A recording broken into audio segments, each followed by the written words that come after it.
Hello, welcome to Bits and Biology. My name's Liz, and today I'm going to show you how to play Keystone North America. This is a game for 1 to 4 players, plays in about 30 to 60 minutes, and is designed by Jeffrey Joyce and Isaac Vega. And I'm going to apologize to the artists right now because I'm probably going to butcher these names, but there were 4 people listed as doing the illustrations, and the illustrations are gorgeous. Irem Erbelish, Jan Tamba, Alyssa Minold, and Patricia Casarubios.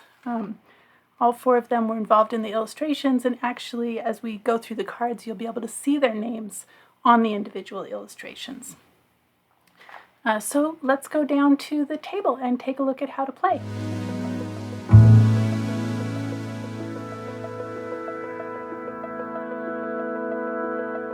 So Keystone North America is a card placement game, very similar to a tile placement game, but we're placing cards instead of tiles out on these player boards here. And the premise of the game is that players are wildlife or conservation biologists who are building a series of interconnected ecosystems on their player board by placing specific animals in specific configurations on their board to score points. And those who create better connected ecosystems with more of the relevant species will score the most points and win the game. Points are also scored through private objectives and through synergy tokens. Let's take a look at how to set up. Each player will get a player board. It's this 4x4 grid where you will place your animal cards. And these are the species cards here, so you'll have the stack of these near the playing area. And then you will set out 6 of these, and this is called the field. You will also set the wild cards near the board and deal each player 1 of these secret objective cards. So you would shuffle these up and deal 1 of these to each player. And if you meet 1 of these objectives, you earn 5 points. All the way up to you can earn 24 points by meeting all 4 of these objectives. So you'll deal 1 of these to each player. In a multiplayer game, you're going to choose 5 of these skill tokens, put them near, oops, don't have room here, scoot that over, put them near this time tracker. All right, and we'll talk about those when we talk about actions. Once you have all 5 of these placed out, you will place this time tracker token onto the time track based on the number of players there are.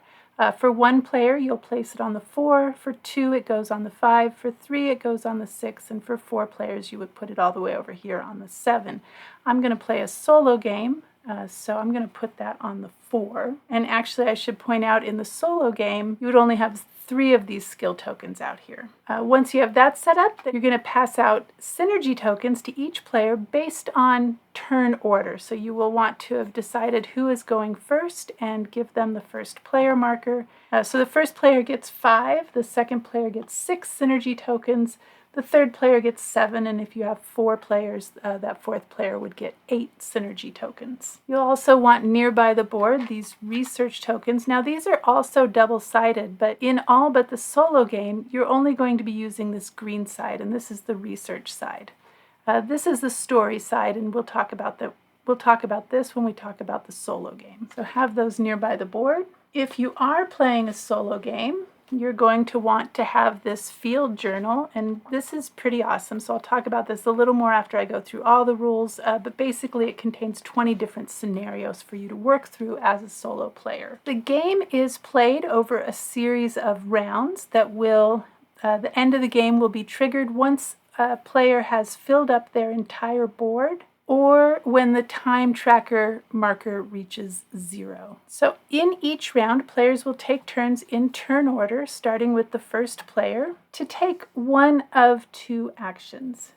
On your turn, you can either do what's called an introduce action, or you can take a skill action.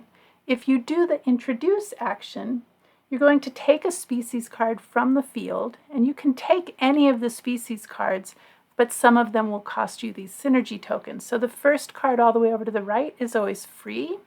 If you want any card in from that furthest out, furthest out card, you will just place a synergy token on each card that you skip and take the card that you want. That immediately gets placed in your display, and you want to be careful in doing this because unless a skill token allows you to do this, you cannot move this once it is placed. So you want to be careful where you place this. When you place a card in your display, if a card that's already in your display, let's say there is this long-tailed weasel here, if this card already in your display has a matching habitat symbol to the one you just placed, you will get a synergy token for each matching habitat symbol. So for instance, if this northwestern gray wolf was down here and this long-tailed weasel was here and we had just placed the bald eagle, you would get one synergy token because there's a matching, you would get two synergy tokens for the matching symbols on the long-tailed weasel,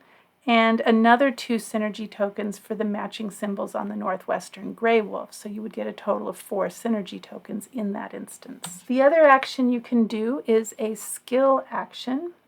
And this is where you will choose one of these skill tokens up here to resolve the effects of. Actually, this can go one of 2 ways. If there are any tokens that are facing up on their pale side, so not this very colorful side here, but on their pale side, you can resolve the action starting from the top and working your way down. And then you will flip that tile over once you've completed that action. Now the actions on the tile are in part optional. So everything is optional except not these discard actions. So anytime you see this red X here, with a number next to it, that's telling you how many cards to discard from the display. And so you would choose which cards to discard and remove them into the discard pile. The top actions are all explained on the back of the rules. The iconography in this game is very clear. Your first game, you'll probably be looking a few things up, but after that, it's actually relatively straightforward. So like I said, if it has a pale side up, you can take that action and then you will flip that tile over. If any of these tiles are with their sort of more colorful side facing up, it might be a few of them, it might be all of them, but however many it is, you will take all of those actions and then you will flip all of the tokens over to their active side. So this is their exhausted side, although I find that kind of a funny term because it still has an action on it, but it's a lesser action than the one on the other side. So you would take all of those actions, turn these over to their active side, and you would move this time track marker down 1. So every time a player takes that skill action where they are using the exhausted side of any number of tiles, again, they will take those actions, flip them over, and these are all optional actions. So the only action that's never optional is the discard action. But they would do those one at a time and move this down 1 when they do that. So that's on your turn. You can either do the introduce action where you draft a card and place it in your display, or you can do the skill action where you do one or more of the actions on a skill token. So just one if you're using an active side, and however many are facing up on their exhausted side if you choose to do that. Once per turn, you can spend, if you have 10 of these, let's just turn these over and say we had 10 of these synergy tokens, so there's 10 right there. You can get one of these wild habitat cards and place it in your display anywhere you choose. And again, you want to be careful where you put it because you won't be able to move it later on. And again, if there are any matching habitats, let's say we did that, if there's any matching habitats, you would gain synergy tokens the same as you would if you were placing an animal from your display.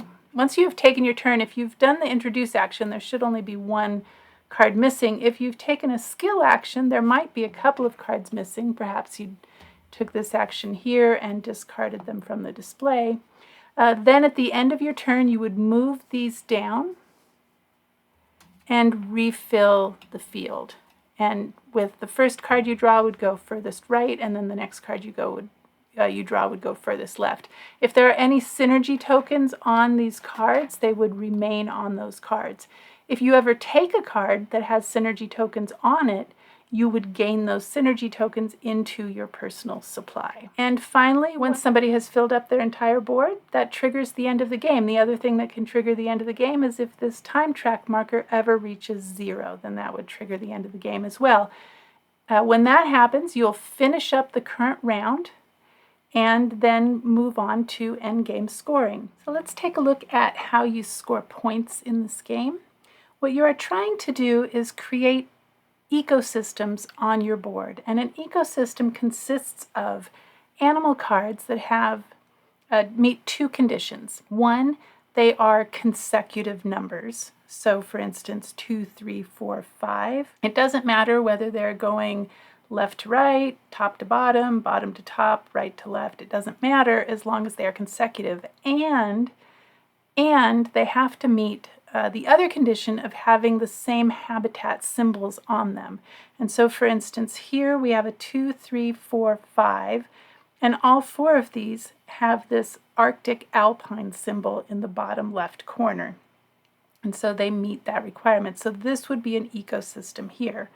If we come over to this row here, we have 1, 3, 4, 5. Now they all have the same habitat symbol, but we skip a number here. So 1 and 3 are not consecutive. And so the only cards in this bottom row that would count as an ecosystem would be the 3, 4, and 5. They all have a matching habitat symbol. They all have that desert grassland symbol, and they're consecutive 3, 4, and 5. We have 2, 3 going this way, so this is a good example. We have a 2, 3 going this way.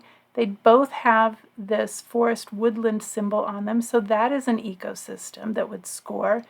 And if we look here, we have another 2, 3, and they actually have 2 symbols in common, but they only need to have 1. That would also be considered an ecosystem, but you can only score 1 ecosystem per row or per column. So you would have to choose which one you wanted to score. Now let's just say that we had researched these species and we had these tiles out. All right, so here if I were making a decision which ones to score, I get 1 point per card. So here I would get 2 points for the cards. I have a Keystone species symbol. See this key right here along that right-hand side? That is telling you this is a keystone species. And so that allows you to score that habitat twice. And so this would be worth 2 points for the cards. We have a keystone species symbol, so we would get another 2 points, so that would be worth 4 points. If we look at this alternative, remember we can only score 1 per row, but let's see how much this one would score us. We would again get 2 points, 1 for each of the cards. We do have a keystone species symbol, so that would be 4 points. But we also have this research token, so actually this ecosystem is worth 3 points. 2 points for the cards and 1 point for that research token. And then we have our keystone species symbol, and that lets us score that ecosystem twice. And for each of these keystone species we have in that ecosystem, so it's just 1. And so we would get 6 points for the wood duck and the coyote ecosystem there. Let's take a look at, let's see, we have 1, 2, 3, 4 coming down here, the lovely consecutive numbers. But if we look, 1, 2, and 3, they all have the wetland river symbol, but 4 does not. Now 3 and 4 both have the desert grassland symbol, but that would score us fewer points than these 3 cards up here. These 3 cards would score us 3 points for the cards plus 1 point for the research token, so that would be worth 4 points. On the score pad, you go through and you score each of the columns, then you score each of the rows, then you're going to score your secret objectives. So let's take a look at that. So this secret objective is identify species. It wants you to have 3 of these symbols for spring in that configuration. Now you can rotate those any way you want. They just have to be in that configuration. So if we look right here, we have 3 of these spring symbols in that configuration there. So we met that objective. Here we're looking for 2 endangered species symbols right next to each other, and again you can rotate that any direction. So we do have 2 endangered species right here next to each other, so we met that condition. This is looking for 3 of these tags. This is representing tagging an animal so that you can follow its movements. This one wants 3 tags all in a row, and remember, you can rotate that any direction. We do have, where do we have 3 tags? We have 3 tags in a row right here, going up and down, bottom to top, top to bottom, whatever. So we met that objective. This wants 4 symbols for summer anywhere on your grid. And so we look, we have one here, that's 2, 3, wow, we just barely met it. So that's 4 symbols, but we did meet it. So we met all 4 objectives. Had we met just one objective, that would have been worth 5 points. 2 objectives is worth 10 points.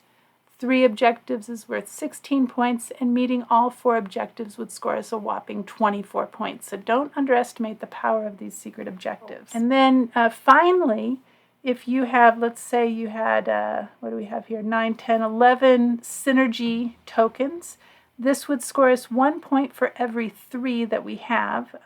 Remember, these are double-sided, so this is on the 3 side.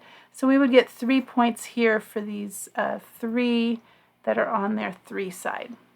We would not score anything for these other 2 because we need 3 in order to score a point. And so that is how you earn points in Keystone North America. In the case of a tie, the win would go to the player with the most completed secret objective goals. If there is still a tie, it would go to the person with the most synergy tokens, and if there is still a tie, you would share the victory. So I just want to take a moment and go over the solo mode. It really plays just like the multiplayer game. The biggest difference is that there is this field journal, and it will have scenarios in it. So there's a little thing that orients you to the solo scenarios.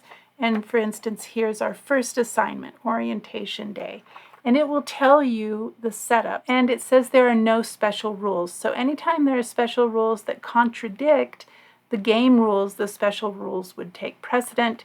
And the assignment here, the challenge, is to end the game with 50 or more victory points. And you can see I've actually written in here that I scored 71 when I completed that. So this is just an introductory assignment, not too challenging.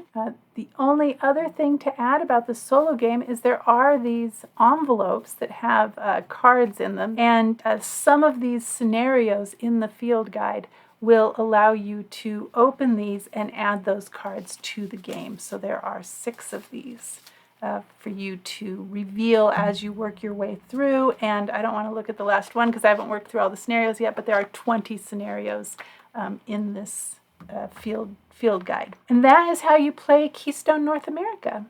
Thanks for your time and attention, and I will see you in the next one. Bye!